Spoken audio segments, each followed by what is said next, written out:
Hi there.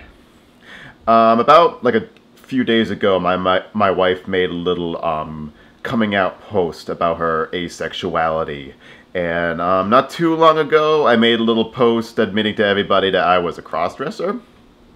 And like we're kind of at that little point in our lives where we're just like discovering new things about ourselves. We're becoming a little bit open to other alternative lifestyles and whatnot. And I have discovered that I am actually pansexual. Yes, that is a real thing. I did not make that up. Urban Dictionary, which is my favorite dictionary, describes it as a group which is open to members of all sexual orientations or gender identities, including straight, gay, lesbian, bisexual, transsexual, or transvestite. So basically, what I'm trying to say is I'm basically attracted to all types of people. Like, we're sometimes described as gender blind because basically, to put it in the most simplest forms, if a person is a person, if I find a person attractive, then I find a person attractive. I don't give a shit about what they have between their legs. Whether you're a dude, a woman, a transgender dude, a transgendered woman, something in between, androgynous. So yeah, I think being pansexual kind of explains why I like to cross-dress. Because basically I don't really see gender that much. I remember being like a little boy, and I was kind of into girl stuff when I was a little kid. You know, I like Batman, I like Spider-Man, X-Men, all that boy stuff.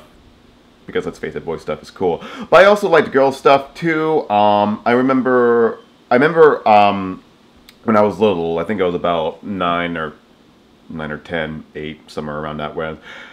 I was really into Sailor Moon, and I would watch it with my sister because she would watch Sailor Moon. I would watch it with her, but I would pretend that I hated it because you know, if word got out that, like, you know, when you're a 9-year-old boy and word gets out that you like Sailor Moon, you get fucking beaten up. So I would pretend I hated Sailor Moon, and I would pretend I hated like all kinds of girly stuff when I actually thought that they were kind of cool.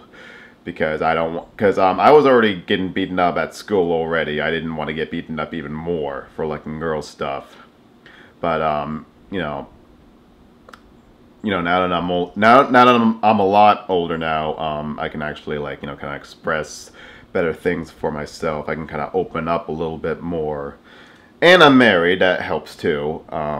So yeah, that's basically what I wanted to say. I wanted to do this in a video because it's kind of like my known media, anyways. But and I know probably a lot of you people are getting like really confused about the whole diverse sexuality kind of crap, but and I know it's complicated, but really in life, what isn't complicated? I mean, like, it's complicated when I try to tell somebody, like, the continuity of X-Men or some shit like that. Nothing is ever freaking black and white. Nothing is just, there's always going to be like, there's always going to be variables to fucking everything. There's always going to be subcategories. And, like, I think the more we learn about them, the more that we can understand them. And, like, if there weren't so many, like, asshole bigots in the world, we wouldn't have to come out. We wouldn't have to hide because we would just be accepted no matter what. But no, sadly, that's not how the fucking world works. It sucks, but that's just the way it fucking is. Anyways, that's pretty much all I have to say. Thanks for listening and watching. I know most of the people on my Facebook page are very supportive, and I'm not too scared about posting this. So anyways, if people have a problem, there's an unfriend button, whatever. Thanks again. Signing off.